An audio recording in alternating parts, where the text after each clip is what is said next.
اللهم صل على محمد وعلى آل محمد۔ السلام علیکم ورحمۃ اللہ وبرکاتہ۔ آج کے اس سبق میں ہم سیکھیں گے سورۃ البقرہ کی آیت نمبر 219 سے، اور پارہ نمبر 2 ہے سیقول السفہاء۔ آج کا سبق شروع کرتے ہیں۔ اعوذ باللہ من الشیطان الرجیم، بسم اللہ الرحمن الرحیم۔ يسألونك عن الخمر والميسر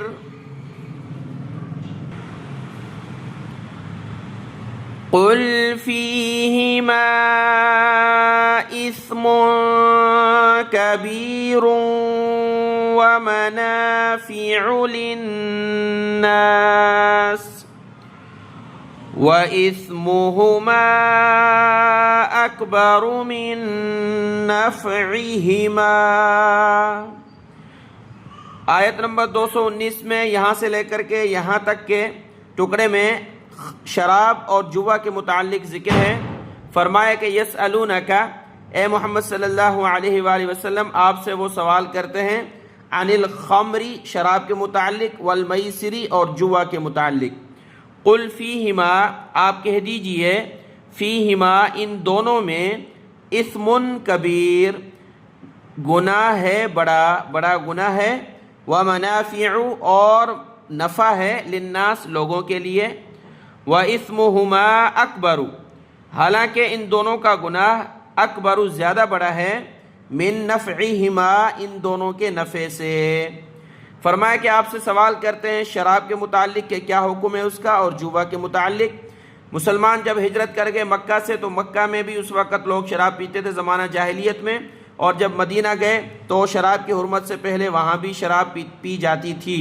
اسلام آ چکا تھا، اس کے بعد بھی شراب پی جاتی تھی، لیکن کچھ ذی عقل لوگ ایسے بھی تھے جو شراب حرام ہونے سے پہلے بھی، مطلب اجازت تھی، حلال تھی، پھر بھی وہ نہیں پیتے تھے، کہ وہ کہتے تھے کہ اس سے عقل خراب ہوتی ہے، اور دوسرا جوا بھی انسان کو نقصان کی طرف لے جاتا ہے، اس میں اور خرابیاں ہیں۔ تو وہ ان دونوں چیزوں کے متعلق آپ صلی اللہ علیہ وسلم سے سوال کرنے لگے۔ جو کچھ شعور والے تھے وہ سوال کرنے لگے کہ شراب کے متعلق اور جوا کے متعلق شریعت کا کیا حکم ہے۔ تو اللہ تبارک و تعالیٰ کی طرف سے حکم ہوا، قل فیہما اثم کبیر، اے محمد صلی اللہ علیہ وسلم ان کو فرمائیے کہ ان دونوں چیزوں میں گناہ ہے، اور منافع للناس کچھ لوگوں کے فائدے بھی ہیں، لیکن حقیقت یہ ہے کہ ان دونوں کا گناہ زیادہ بڑا ہے ان کے نفع سے۔ شراب کا نفع انسان کو ظاہری طور پر صحت میں ملتا ہے، یعنی صحت میں تو نہیں بلکہ ایک لطف آتا ہے، راحت آتی ہے اور سکون آتا ہے، اس میں وہ سمجھتا ہے کہ مجھے یہ نفع ملا ہے، یا پھر شراب بیچ کر کے وہ پیسہ کماتا ہے۔ لیکن اس سے جو خرابیاں پیدا ہوتی ہیں کہ انسان کی عقل ختم ہو جاتی ہے، پھر اس کو حلال حرام کی تمیز نہیں رہتی، اور گناہ کی یا نیکی کی تمیز نہیں رہتی، اس کی عقل ختم ہو جاتی ہے، پھر وہ بہت سارے گناہ کر لیتا ہے۔ تو یہ شراب گناہوں کی جڑ کہلائی ہے حدیث پاک میں، تو فرمایا کہ اس کا نفع سے زیادہ اس کا گناہ بڑا ہے۔ اور جوا جو ہے، جوا اس میں کیا ہوتا ہے کہ فائدہ اور نقصان، اگر آپ کا نقصان ہوا ہے تو سامنے والے کا فائدہ، اور نہیں تو سامنے والے کا نقصان ضروری ہے، پھر آپ کو فائدہ ہوگا۔ تو اس میں کیا ہوتا ہے کہ انسان ایک کا نقصان ہوتا ہے، دوسرے کا فائدہ ہوتا ہے، اور اللہ تبارک و تعالی تمام ان چیزوں سے منع فرماتے اور روکتے ہیں جس سے انسان نقصان میں جائے۔ اور یہ ایسی اس میں عادت لگ جاتی ہے جوا میں کہ انسان اگر ہار جائے تو پھر دوسرے سامان وغیرہ گھر کے بیچ کر کے، قرضہ لے کر کے، صرف اس لالچ میں کہ ہو سکتا ہے میں جیت جاؤں، اور وہ سب کچھ بیچ دیتا ہے اور مقروض ہو جاتا ہے۔ تو فرمایا کہ شراب اور جوا اس میں زیادہ بڑا گناہ ہے ان کے نفع سے۔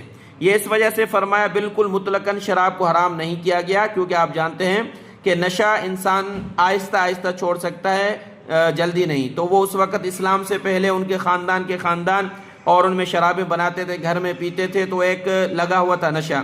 تو شراب کو چھوڑنے کے لیے قرآن پاک میں 3-4 مرتبہ آیتیں نازل ہوئی، پھر جا کے اس کو حرام کیا گیا. جیسے کہ یہاں فرمایا کہ ان کا گناہ بڑا ہے، یعنی نفرت دلائی. آگے پھر صحابہ کرام تھے اور شراب پی ہوئی تھی، تو کچھ صحابہ کرام نماز پڑھ رہے تھے، تو اس میں سورۃ الکافرون میں غلطی آ گئی. تو اس میں اللہ نے فرمایا یا ایھا الذین آمنوا لا تقربوا الصلاۃ وانتم سکارا، اے ایمان والو تم نماز کے قریب مت جاؤ اس حال میں کہ تم نشے میں ہو. تو نماز کے وقت میں حرام ہو گئی، یعنی آہستہ آہستہ کر کے. پھر ایک وقت میں ایسے ہوا کہ 2 لوگ آپس میں لڑ پڑے نشے کی حالت میں، ایک نے دوسرے کی اس طرح قبیلے اور قوم کی بے عزتی کی شعر و شاعری میں، تو سامنے والے نے اس پر حملہ کر دیا. تو آپ صلی اللہ علیہ وسلم کے پاس یہ بات آئی، تو پھر جب آیت نازل ہوئی اس میں فرمایا گیا یا ایھا الذین آمنوا انما الخمر والمیسر، اے ایمان والو یہ شراب اور جوا اور دوسری باتیں ذکر ہے. فرمایا کہ رجس من عمل الشیطان، یہ شیطان کے کاموں میں سے ہے. فاجتنبوہ، پس تم ان سے بچو، یعنی بچنے کا حکم آ گیا، حرام کا حکم آ گیا. اس کے بعد صحابہ کرام نے یہ شراب اور جوا کی تمام چیزیں چھوڑ دیں، کیونکہ اسلام میں یہ چیزیں حرام ہو چکی. تو من نفعہما تک یہ ذکر ہے. وَيَسْأَلُونَكَ مَاذَا يُنْفِقُونَ قُلِ الْعَفْوَ، اسی آیت کا حصہ ہے، آیت مکمل نہیں ہوئی، آیت نمبر 219 چل رہی ہے. وَيَسْأَلُونَكَ، آپ سے سوال کرتے ہیں، ماذا ينفقون، کیا خرچ کریں. یہ پیچھے بھی سوال آیا، آپ سے پوچھتے ہیں کیا خرچ کریں، تو اللہ نے مصرف بتایا کہ والدین پہ خرچ کریں، رشتہ داروں پہ، لیکن یہاں وہ سوال کا جواب دیا ہے کیا خرچ کرنا ہے. تو اس میں بھی تعین نہیں ہوا کہ یہ چیز خرچ کریں، بلکہ فرمایا قُلِ الْعَفْوَ، اے محمد صلی اللہ علیہ وسلم فرمائیے عفو جو زیادہ ہے، تمہاری ضرورت میں تو استعمال کرو، ضرورت سے زیادہ ہے تو پھر اس میں سے خرچ کرو.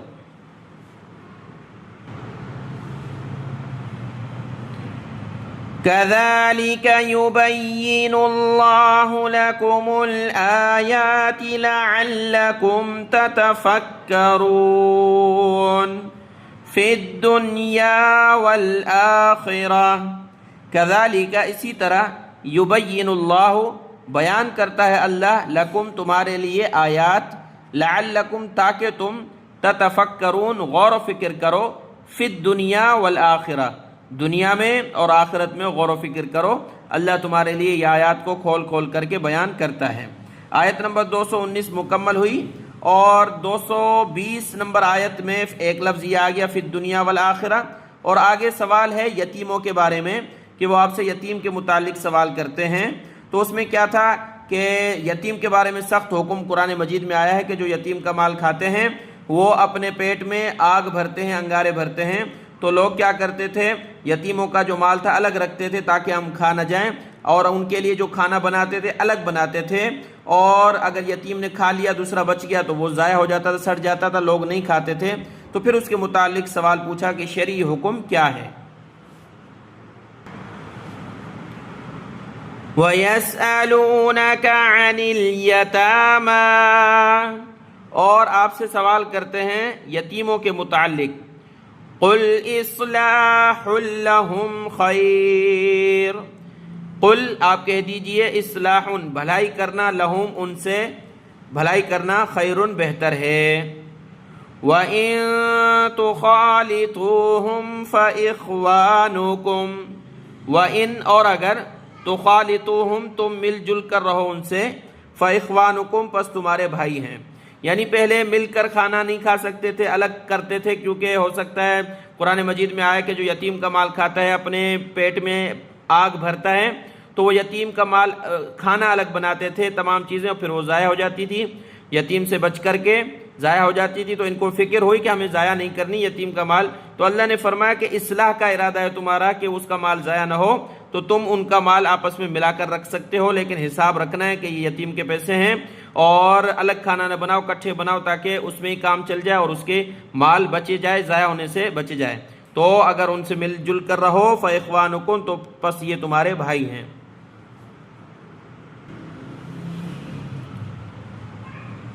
واللہ یعلم المفسد من المصلح، واللہ، اور اللہ، یعلم، جانتا ہے، المفسد، بگاڑ کرنے والے کو، من المصلح، اصلاح کرنے والے سے. کہ یتیم کا مال اپنے مال سے ملانے میں کیا نیت ہے، کہ وہ کھا جائیں یا پھر اس کا حفاظت ہو، تو یہ فساد کرنے والا ہے یا اصلاح کرنے والا، دونوں کی نیتوں کو اللہ جانتا ہے۔ وَلَوْ شَاءَ اللَّهُ لَأَعْنَتَكُمْ إِنَّ اللَّهَ عَزِيزٌ حَكِيمٌ۔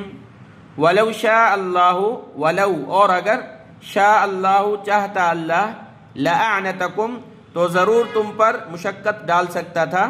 یتیم کے متعلق جو پہلے بھاری حکم تھا کہ اس کا کھانا الگ ہو، تمام چیزیں، اور پھر تم حفاظت بھی کرو، ایک پیسہ اس کا تمہاری طرف آ گیا تم اس میں گرفتار ہو جاؤ گے، عذاب میں، بڑا سخت حکم تھا، تو اللہ نے آسانی فرمائی۔ تو یہ نعمت اللہ کی، اس پر شکر ادا کرنا چاہیے، کہ اللہ نے فرمایا کہ اللہ چاہتا تو تم پر مشقت ڈالتا اور وہ پرانا حکم باقی رہتا، تو شکر ادا کرنا چاہیے۔ ان اللہ عزیز حکیم، بے شک اللہ بہت غالب حکمت والا ہے۔ صدق اللہ العظیم۔ آیت نمبر 220 مکمل ہوئی۔ آج کا سبق دیکھ لیں، دعاؤں میں یاد۔ السلام علیکم ورحمۃ اللہ وبرکاتہ۔